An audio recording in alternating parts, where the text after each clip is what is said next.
Pozdrav svima ljudi, u ovom klipu ćemo pričati o novoj funkciji koja je dodata na Facebook. Vjerovatno ste je vidjeli, malo te ja sam 100% siguran, a to je funkcija kada priđete na sviđa mi se da dobijete neke, kako da kažem, nove funkcije za ne lajkovanje, ali da izrazite neko svoje mišljenje o toj objavi. Tako da, i dalje je ostao standardan sviđa mi se ili ti like, ali su dodali sad volim, hahaha, wow, tužan i ljut. Sada, da li je ovo dobro i zašto su ovo dodali? Svakako da je dobro zato što dolaze nove stvari, treba da napreduje Facebook, sve je to lepo. Sad, koliko ovo bilo potrebno? Vjerovatno da nije bilo toliko potrebno, jer standardan like je bio sasvim dovoljan da kažete da vam se nešto sviđa ili da vam se ne sviđa.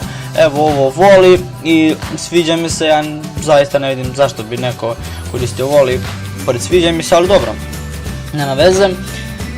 Hahaha, dobro, to je tamo nešto smešno, ovo da ste iznenađeni nečim, tužni, ne znam zašto bi ovo neko stavio, i ovo da ste ljuti na nekog što je neko što objavio, ili nebitno to, ali i dalje mislim da ovo nije bilo potrebno da se doda.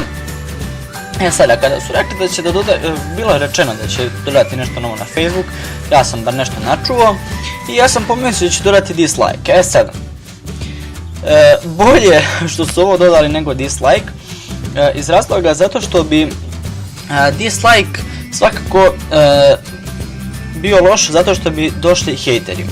Sad, vjerovatno znate šta su hejteri, ako ne znate, to su ljudi koji dolaze na vaš profil, u stvari evo na YouTube-u.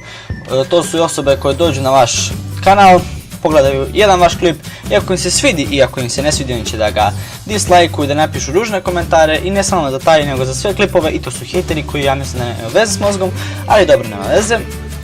Tako da evo vidite, bolje što su ovo kažem dodali, ali i ovo nije bilo toliko potrebno. Eto, to bi bilo to. Kažem, vjerojatno će i ovaj klip neko hejtati, tako da to je sigurno, jer hejteri su sastavni deo.